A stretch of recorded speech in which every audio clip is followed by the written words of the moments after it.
Hello and welcome to another edition of An English Guy Watching Wrestling. I'm the English Guy, I'm Nick. Thank you so much for clicking on another video, I really do appreciate it. On this one, we're going to be covering the 15th of May 2021 edition of the Impact Wrestling Special Under Siege, and it was actually a very good event. So that being said, let's right into it.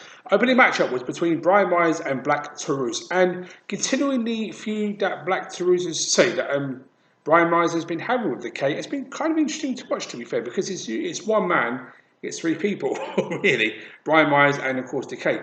And I've enjoyed it, to be honest, because it's something I never expected to see. But you know what? Sometimes you see things you don't expect, but they turn out to be pretty good. And so far, this has been entertaining to watch.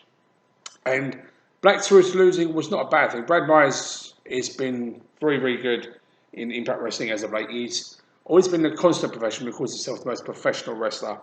And he's been insane to watch. Even though this was the opening matchup, it was a short match, but it was a good match. A very good way to open the show, shall we say. I enjoyed the work rate from both men, and Black Taurus showing a bit more of his Lucha Libre style, which is good because he's a Lucha Libre wrestler. If you've ever seen him, he's not the smallest guy in the world, but he's a high flyer, and he can go, and he's great. But this was a fun opening matchup, so good way to kick off this event. So really enjoyable stuff, so thumbs up for that. Next match was Kimberly and Susan versus Tenille Dashwood and Taylor Wilde. And of course, Taylor Wilde and Tenille Dashwood continuing their partnership, shall we say. Taylor Wilde is not particularly interested in teaming with Tenille Dashwood because Taylor Wilde wants to get her hands on the Impact Knockout Championship. Tenille Dashwood didn't get the opportunity, so it lost her title match against Diana Prazo. And it was very interesting to see this kind of kinship, shall we say, because they're trying to get their hands on the knockout tag team titles, and it's a very unusual, interesting partnership so far. But this was a fun tag match too, even though it wasn't the longest tag match. I enjoyed it, and Kimberly and Susan are just so good too. But I enjoyed the unconventional yet interesting tag team continuity between the two, and Taylor Wilde winning, getting the pinfall, and then Tenille Dashwood making it all about herself as a character usually does. I won, and those selfies with Taylor Wilde, with Taylor Wilde and Tenille Dashwood, Taylor Wilde not wanting nothing to do with it. It's quite funny, to be fair, and it's been an interesting development in this kind of relationship between the two of them, and I want to see it continue because it's entertaining. And hopefully one day we'll see them have a match against each other, but I don't think it's going to happen yet, and I'm all for it. The longer this happens, the better, I think, because it's just so good. So thumbs up for an entertaining match overall. And this match was an Impact Contenders, tag team titles number one. Impact Tag Team Titles number one contenders match between Ace Austin and Madman Fulton, Peter Williams and TJ Perkins, Rohit Raju and Marabou Shera, and Triple XL. And as expected, this matchup just shined brightly, and every team got a chance to show what they can do. And surprisingly, Madman Fulton and Ace Austin got the win in this one. I was not expecting that. I was half expecting Triple XL to get the win because of the momentum they've kind of had as of late. Look, that being said, it was cool to see Pete Williams and TJP tagging together because two X Division veterans by now, it works. And Pete Williams hitting the Canadian Destroyer is always fun to see, even though it's a move that's been overused so much now. The originator that used it first, to see him still use it, is always a joy. But that being said, that wasn't the only highlight of this match. There was some very good wrestling in this match. And Insanity, chopping and changing a lot with tag teams, which is what you like to see in these kind of matches, and you got exactly that. And I really enjoyed the fast and frantic pace of this match. It was great stuff, and it was really, really entertaining stuff. And definitely wouldn't mind seeing more matches like this in the future, because you don't see many tag matches like this in Impact Wrestling. I'm all for seeing more of them, though, for sure. But Fulton and Madman Fulton winning was not something I expected, but nothing against that, because I like both men. I think they're doing a good job in Impact Wrestling, and that showed in this match. So there we go. The next match was W. Morrissey versus Willie Mack, and a bit of an unusual rivalry, but since W. Morrissey's, shall we say, way of doing things in Impact Wrestling, saying it's not his fault, it's everybody else's fault. That includes Willie Mack, and Willie Mack, honestly, I think he's fantastic. I think he's one of the best Impact Wrestling I've got, and him losing to W. Morrissey was something I kind of expected, but Willie Mack kind of went beast mode once or twice, and against someone like Morrissey, you kind of have to, because he's not a small guy, he's a big, big guy. But Willie Mack kind of going into like beast mode and overdrive is something I've never seen him do before in Impact Wrestling, so it's kind of cool to see that side of him. But as I said, against someone like Morrison, you kind of need it because he's not. It's him. He's a tall guy and a big guy. But it was a fun match, even though that Morrissey kind of dominated, shall we say, because he's doing it very well. Mack didn't lose in grace, so he didn't lose in a bad way, shall we say. Showing what he can do and did a very good job. And short but fun match. Morrissey, I knew was going to win this one, to be honest, but sometimes matches like this are worth watching. It was a fun match to enjoy. I enjoyed this one, so thumbs up to both of them.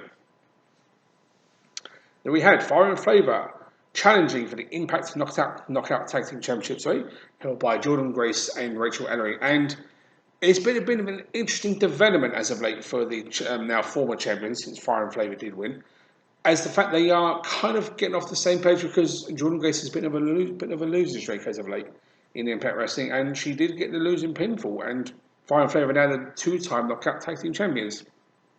I was a bit surprised to see them lose the belt so quickly, because they haven't had them for very long, and I was starting to like what they were bringing as a tag team, because I said it before, Jordan Grace is one of she is the strongest competitor in the whole Knockout division.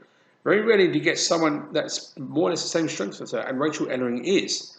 And I think, they could have had more opportunities as tag team champions, but you know what? Sometimes it happens. And that being said, I think it's going to lead to Jordan Grace and Rachel Ellering going separate ways. So heel turn for Jordan Grace, because Rachel Ellering so far has done nothing wrong. She's done everything right. But seeing Five Flavours tag team champions again, I like it, because I think they're entertaining as you can possibly get tag team. And of course, right to run their mouths, it's Fire Flavours character. But you know what? Fun match. I enjoyed it. So new tag team champions, not something I expected so quickly. But you know what? As I said, it happened. So there you go. And next match was probably my joint match of the night. Josh Alexander defending the Impact X Division Championship against El Fantasma. And when I saw this one announced, I thought, wow, this is going to be good. And it was very good. Two very different styles going against each other. And as far as I know, I'm not too sure if they've ever faced each other before. I'm not sure if I've ever seen them against each other in a match before anywhere. But two very unique styles clashing superbly. And when you've got the all-around fantastic athleticism of El Fantasma, a guy who I really like, against another guy who I also rate very highly, Josh Alexander, you are going to get unique variations, different kinds of wrestling, and all around just entertaining stuff. And you certainly did. And I was kind of curious to see, obviously, since El Fantasma has been in Impact Wrestling, he's been the Bullet Club side, and of course he's part of the Bullet Club, against a very game Josh Alexander. And Josh Alexander is the workhorse of Impact Wrestling. I don't think there's anyone better as an all-round wrestler than him, and that's saying something, because there's some very good ones in Impact Wrestling. I enjoyed the continuity between these two, and they produced a very good and different kind of style X Division title match. Josh Alexander isn't necessarily a high flyer, but he can go as a wrestler, as you know. Fantasma can fly. I've seen him fly so many times, and he's about as graceful as anybody in the ring. His balance is second to none, and he showed it in this match too. And it was a very good title match, and it was a back and forth match too. There wasn't really a pick-me until Josh Alexander managed to get the submission win. And sometimes X Division Championship matches are hard to call, and this one was, to be completely fair. But Josh Alexander winning was something that was very cool, because I think he's great. I think he's got much more mileage as a champion in him. But this was a very good X Division Championship match. Bit different from what they usually do, but sometimes difference is a good thing, and this was definitely no exception. So very good stuff, cracking stuff. Watch it if you can. The next match was for the Knockouts Championship. Deonna Purrazzo defending against Havoc. And I give credit where it's due. I've never seen Havoc challenge for the Knockouts Championship since Deonna's been champion. And even though it wasn't the longest match, it was a good matchup. And the psychology and the way they worked this match was superb.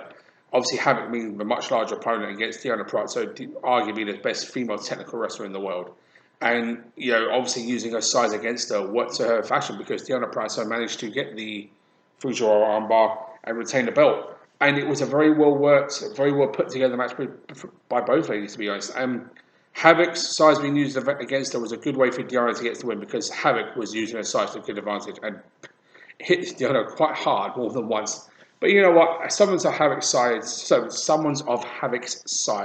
bit of a tongue twister, But anyway, just works very, very well. And it works very well here. And I liked the difference of how they did things in this match. They made the size advantage work against it, which sometimes the smaller wrestler will do. And it did here, and it worked very well. So thumbs up to both ladies for producing a fun, good match. Good stuff. And this match was a six-man tag match between the Good Brothers and Kenny Omega versus Finn Juice and Eddie Edwards. Now, of course, the rivalry between Finn Juice and the Good Brothers has been good to watch so far, no pun intended. I've really enjoyed what both teams have brought, the singles matches they've had, of course, and Kenny Omega being the enemy of Impact, even though he's the Impact World Champion, and Eddie Edwards siding with Finn Juice, even though they are New Japan pro wrestlers, they've done everything right in Impact Wrestling. They've not done anything wrong by Impact Wrestling. They've defended their belts. They've come up to do the matches, and they've done a fine job. And so far, they've been great to watch. And of course, Eddie Edwards showing that kind of side of him. Of course, everyone knows by now that the Good Brothers and Kenny Omega got long time stalwarts of New Japan Pro Wrestling.